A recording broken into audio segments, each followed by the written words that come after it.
El mundo que conocemos hoy no es fruto de la improvisación ni de la casualidad, sino de una arquitectura jurídica construida sobre siglos de conflictos y consensos. A menudo damos por sentado que los estados respetan sus fronteras o que existen reglas para el comercio y la guerra. Sin embargo, este sistema de convivencia, el derecho internacional público, tuvo un origen turbulento. Hoy nos sumergiremos en la crónica de cómo la humanidad pasó de la hegemonía de los imperios a la igualdad jurídica de las naciones. Nuestra historia comienza con la caída del Imperio Romano y las invasiones bárbaras, eventos que transformaron el continente europeo en una estructura política fragmentada.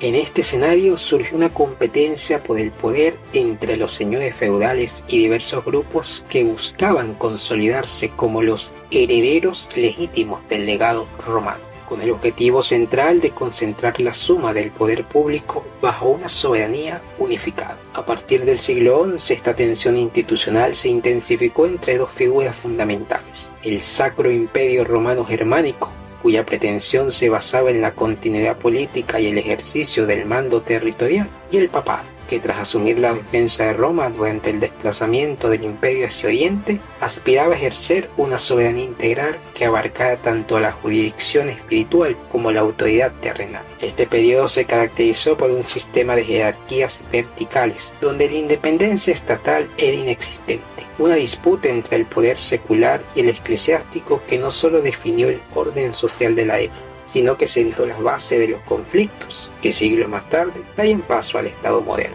Hacia el siglo XVI, estas tensiones medievales se transformaron en una confrontación de carácter religioso con la llegada de la Reforma Protestante y la Contrarreforma Católica. Este proceso fracturó la unidad cristiana en Europa, desencadenando el enfrentamiento que desembocaría en la Guerra de 30 años, un conflicto devastador que arrasó el continente. Fue en 1648 cuando el agotamiento de las fuerzas beligerantes dio paso a una innovación jurídica sin precedentes: la Paz de Westfalia. Firmada en las ciudades de Münster y Osnabrück, este conjunto de acuerdos no solo puso fin a la guerra, sino que desmanteló la jerarquía medieval para sentar las bases del orden político moderno. Con Westfalia nace formalmente el principio de soberanía, la idea de que cada estado es dueño absoluto de su destino interno e igual a cualquier otro ante la ley internacional. Este sistema de estados territoriales independientes fue diseñado para evitar futuros conflictos de gran magnitud, estableciendo que ninguna autoridad externa, ya fuera el Papa o el Emperador, podía interferir en los asuntos de un estado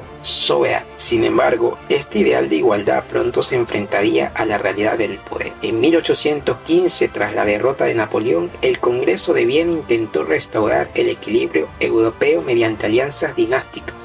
Aunque buscaba la estabilidad, este nuevo orden perpetuó prácticas coloniales que excluían el principio de igualdad soberana a las naciones no europeas, limitando el derecho de gente a un club exclusivo de potencias occidentales. A pesar de los esfuerzos por mantener ese equilibrio, la realidad imperial terminó por fracturar el orden establecido, culminando en el estallido de la Primera Guerra Mundial, un evento que transformó radicalmente la visión del derecho entre las naciones. Tras el fin de la Gran Guerra, se creó la Sociedad de Naciones, un organismo que introdujo mecanismos diplomáticos formales para resolver conflictos de manera pacífica. No obstante, este ambicioso proyecto fracasó debido a las debilidades estructurales. Dependía de un consenso unánime y excluyó a potencias clave como Alemania y la Unión Soviética.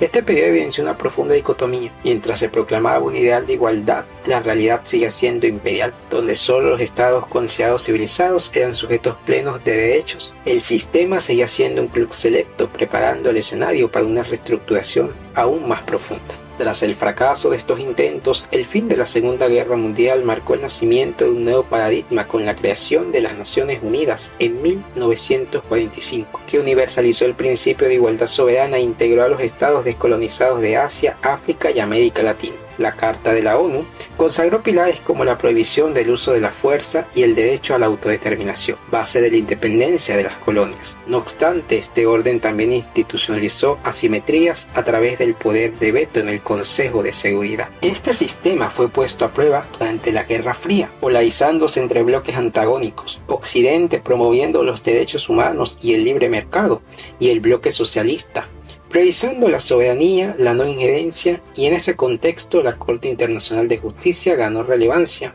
mientras los países no alineados buscaban reformar el sistema hacia un nuevo orden económico internacional. En la actualidad, el derecho internacional público se enfrenta a desafíos que trascienden las fronteras, desde el Pacto Verde y la ciberseguridad hasta la colonización espacial. A pesar de operar en un sistema a menudo anárquico, sigue siendo el marco indispensable para la coexistencia y la protección de los derechos fundamentales. Su evolución constante refleja una sociedad global que, a pesar de las incertidumbres del mañana, persiste en la búsqueda de un orden mundial más justo y estable.